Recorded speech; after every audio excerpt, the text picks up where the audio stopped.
Tronditet Irlanda, 5 të rinj humbin jetën pas një aksidenti të rënd, reagon kryeministri i vendit. Një tragjedi ndodhi mbrëmjen e dieshme në Irland, ku 5 të rinj humbën jetën dhe 3 të tjerë u plagosën në një aksident rrugor në qarkun Louth.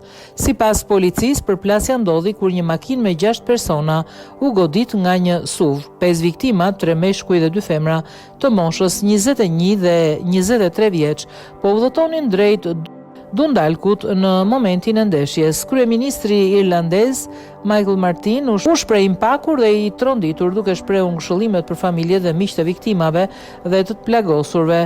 Në kisha anemban Irlandës u mbajtën lutje për ta. Policia bëri thirrje për çdo dëshmitar të aksidentit ose për çdo që ka pamje nga kamerat e makinave në zonë.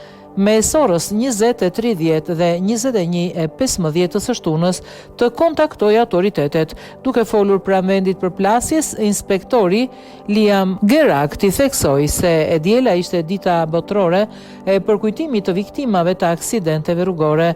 Ajo që ndodhi këtu mbrëm na rikujton në mënyrën më të dhimbshme se sa shpejt mund të ndryshojë gjithçka në rrugët tona dhe tragjedinë që lë pas në familje, komunitete dhe të dashur. Ai shtoi se që nga fillimi i vitit deri më sot 157 persona kanë humbur jetën në rrugët e Irlandës, një shifër paksa më e lartë se në të njëjtën periudhë të vitit të kaluar.